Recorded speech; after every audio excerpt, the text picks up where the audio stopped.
So, kembali lagi dengan Ola Online Appliances. Depan aku ni ada satu portable aircon yang tidak menggunakan air dan juga ais. Hanya menggunakan plug dan juga gas. Okay, so model ni daripada Hisense AP09 KVG1. Kita ada dua, satu KVG1, satu lagi KVG sahaja. Right, so yang depan korang ni adalah AP09 KVG1. Okay, korang tengok dia punya grill, okay, dia punya blower belah dalam, kalau korang boleh nampak, dan atas ni adalah dia punya adjuster. Okay, so korang boleh on, kalau nak cool, dry or fan sahaja ada, mode boleh pilih, timer ada, sleep pun ada, dan juga adjust suhu. Okay, sini adalah tinggi dan juga rendah korang punya kelajuan kipas.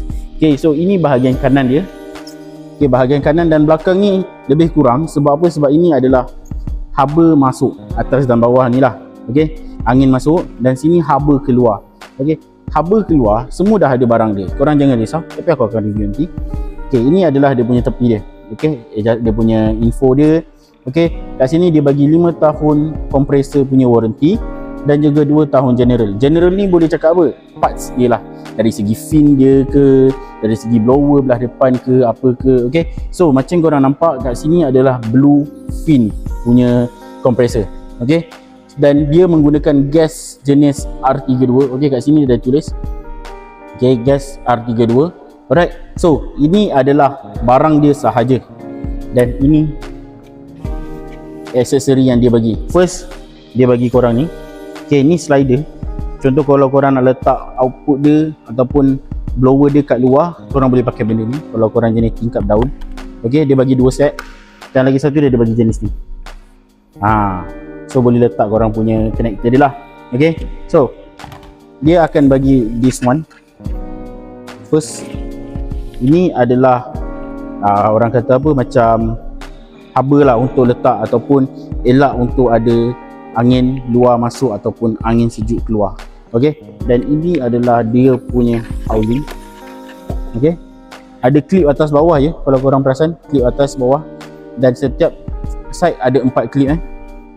Okay, so ini adalah connector dia, macam yang aku cakap tadi, connector untuk dekat tingkap. Alright, so macam mana nak masuk kan? Masuk je macam ni. First korang slide dulu dalam ni, terus masuk like this.